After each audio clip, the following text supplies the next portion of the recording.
une semaine dédiée au VTT en Haute-Maurienne vanoise qui se termine. La 31e Transmaurienne touche à sa fin.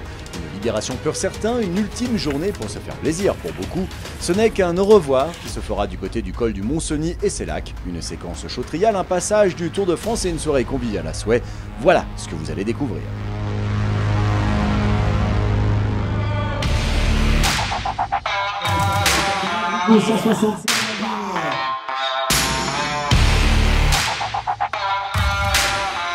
C'est une tradition, le dernier départ est une communion de masse. Tous les garçons et les filles de leur âge, engagés dans les modes compétition du 6000 et du 9000, se retrouvent sur la même grille de départ à Valsony. 37 km et 1400 mètres de dénivelé positif à l'assaut du Mont-Cenis. Du soleil toujours, de la chaleur sur les tracés, comme dans les cœurs. Une journée exceptionnelle ici à 2 titres avec le passage du Tour de France, cette première cohabitation, et puis 2 maillots jaunes au départ de cette dernière étape. Pour cette dernière journée, la rando cohabite et participe à cette étape au même titre que les compétitions, en prenant le télécabine et télésiège pour accéder à ce lac du Mont-Cenis un peu plus facilement. C'est une volonté de cette Transmaurienne vanoise d'allier tout le monde sur les mêmes parcours.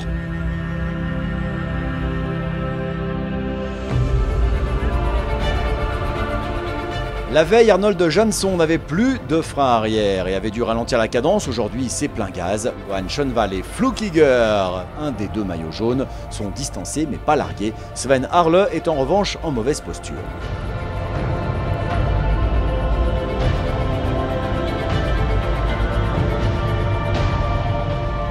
Côté filles, l'italienne Fasolis Costanza tient tête à Ilona Chavaya.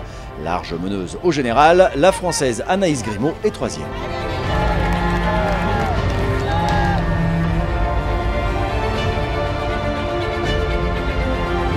Le secteur du Mont-Cenis et son lac, un point de passage à travers les Alpes depuis des millénaires. Hannibal et ses éléphants se sont échoués ici. Ce fut une zone de commerce et de tension aussi entre la France et l'Italie.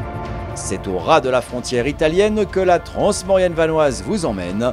Un tour de lac magique, les 6000, 9000 et la rando sportive s'éclatent. Les modes famille aussi, mais à un rythme permettant d'admirer les lieux en toute quiétude.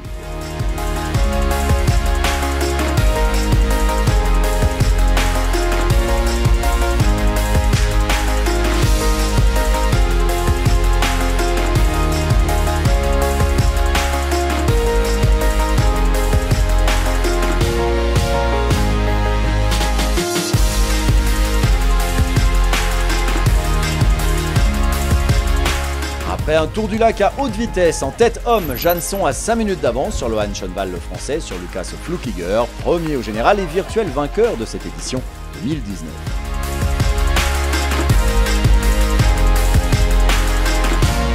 Une séquence de descente sur Valsony plus tard, les consécrations en série vont arriver. Pour le médaillé olympique Miguel Martinez, amoureux du 2 roues, conquis par le VAE, le vélo à assistance électrique, c'est une réussite.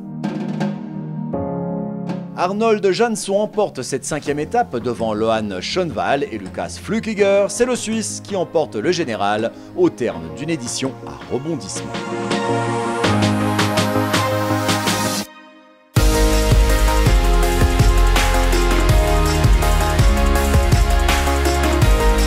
Fasolis Costanza emporte l'étape, l'italienne prive Ilona Chavaya du Grand Chelem. Reste que cette dernière remporte haut la main cette Transmo édition 2019. Les sourires radieux des finishers apparaissent, le village de la Transmaurienne vanoise est en ébullition de post-course, entre décontraction, chautrial énormissime et un clin d'œil du Tour de France qui passe au pied de l'endroit.